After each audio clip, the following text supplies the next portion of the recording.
வணக்கம் ஆதித்யா தொலைக்காட்சி நேயர்களே.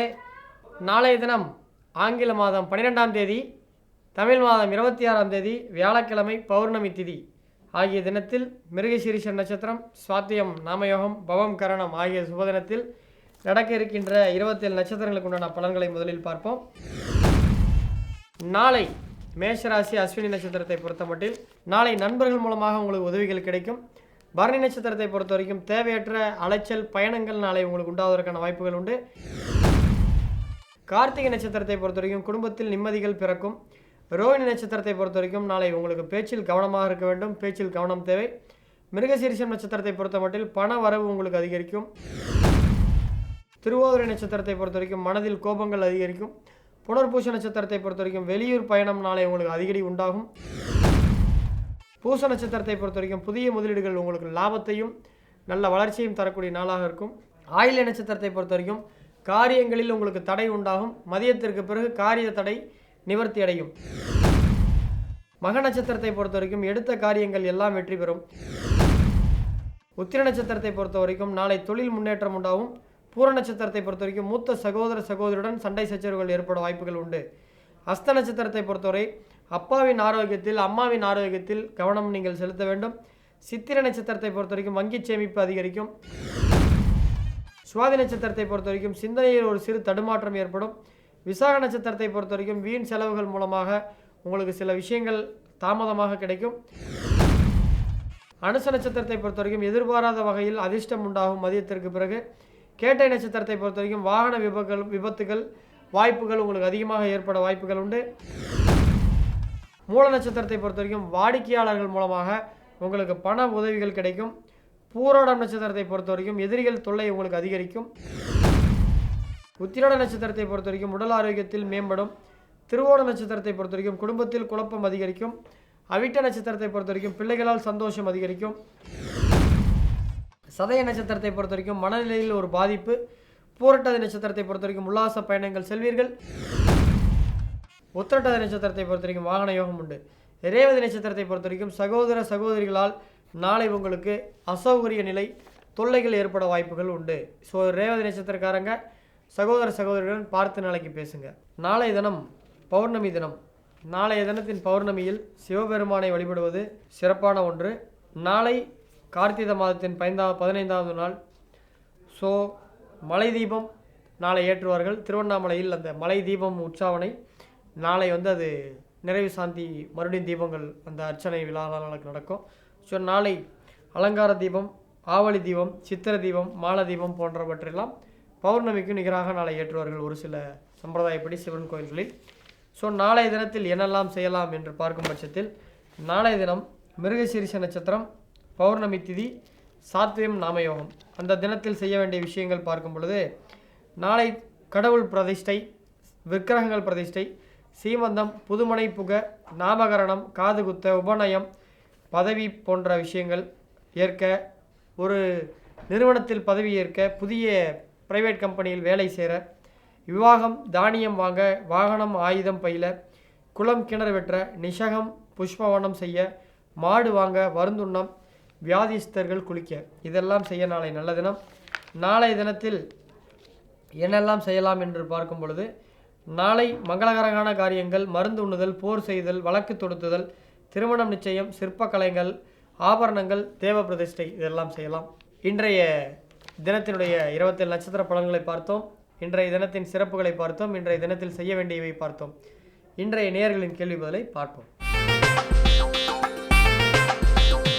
நேயர்களே, இன்றைய கேள்வி நேயர் யாருன்னு பார்த்தீங்கன்னா பெயர் செல்வகுமார்.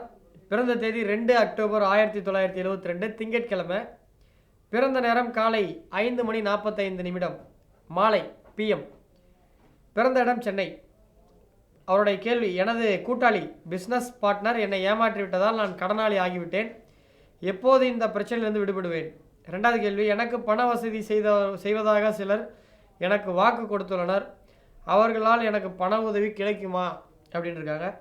ஸோ முதல்ல நீங்கள் ஏன் பார்ட்னர்கிட்ட ஏமாந்தீங்கன்ற காரணத்தை தெரிஞ்சுக்கோங்க. இரு ஜாதக கூட்டு இணைவுன்னு சொல்லி ஜோதிடத்தில் ஒரு அமைப்பு இருக்குது. எப்படி திருமண பொருத்தம் பார்க்குறீங்க, குழந்தைக்கு பேர் எடுக்க நியூமராலஜி பார்க்குறீங்க, சரி அதிர்ஷ்டங்கள் கிடைக்கின்ற அதிர்ஷ்ட கல் போடுறீங்க. இது போல் பல்வேறு ஜோதிட வகையில் பிரசன்னம் கேட்குறீங்க, காணாமல் போயிட்டவர்னு கேட்குறீங்க. இது போல் ஜோதிடத்தில் இந்த பார்ட்னர்ஷிப் தொழில் பண்ணும்போது இருஜாதக கூட்டு இணைவுன்னு சொல்லி ஒரு விஷயம் இருக்குது. அதன் அமைப்புப்படி 2 பேருடைய ஜாதகத்தை இணைச்சி தசாபுத்திகளை வைத்து மிக துல்லியமாக இவர்கள் இருவரும் நீண்ட நாட்கள் பணிபுரிவார்களா, லாபம் கிடைக்குமா, பிரிந்து செல்வார்களா, எப்படி இருக்கும் என்பதை தெளிவாக பார்க்க முடியும். அந்த அமைப்புப்படி பார்க்க இவருடைய கூட்டாளி ஜாதகம் வேண்டும். ஸோ இவருடைய தனி ஜாதகம் மட்டும்தான் கொடுத்துருக்கறனால இவர் ஏன் ஏமாந்து போனார்ன்றதை நம்ம பார்க்கலாம். ஸோ இவருடைய ஜாதகப்படி லக்னம் வந்து கடக லக்கணம், லக்கணத்தில் ராகு, லக்கணத்திற்கு 7ல் கேது. இவர் கால சர்ப தோஷத்தில் பிறந்திருக்கார். லக்கணம் உட்பட ராகு கேதுக்கு அச்சில் மாட்டியிருக்கு. அதாவது சிம்மத்தில் சுக்கிரனோ, கன்னியில் சந்திரன், சூரியன், சனி, குரு ஆகிய 4 கிரகமும், விருச்சகத்தில் செவ்வாயும், துலாமில் புதனும். இப்படி ராகு கேது சர்வதோஷத்தில் பிறந்தவர்கள் லக்கணத்துக்கு 7ஆம் இடத்துல கேது. அந்த சனி பகவான் வந்து கிரக யுத்தத்தில் மாட்டிக்கிட்டாரு.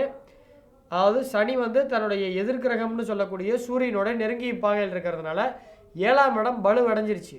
7ஆம் இடம் பலுவடைஞ்சு அந்த 7ஆம் இடத்தை 7ஆம் அதிபதியை பகை கிரகம் தின்றுச்சு. ஸோ அப்போ நீங்கள் போய் ஒருத்தண்ட மாட்டிக்கிட்டீங்க, பாம்பு வாயில் மாட்டின மாதிரி. ஆரம்பத்தில் உங்களை கொஞ்சம் கொஞ்சமாக உள்ளே வர வரைக்கும் உங்களை புகழ்ந்து பணத்தை கொடுத்து உங்களை எல்லாமே நீங்கள் தான்ற மாதிரி ஒரு பொய்யான தோற்றத்தை காமிச்சு அவன் முழுசாக நீங்கள் அவனுக்கு கீழே போன பின்னாடி அவன் அதை கற்றுக்கிட்டு உங்களை அனுப்பிட்டுருப்பான். இப்படி தான் நடந்திருக்கும். ஸோ இந்த கால சர்ப தோஷத்தில் பிறந்தவங்க அவ்வளோ சீக்கிரம் பார்ட்னர்ஷிப் பண்ணக்கூடாது. நீங்கள் பண்ணிட்டீங்க.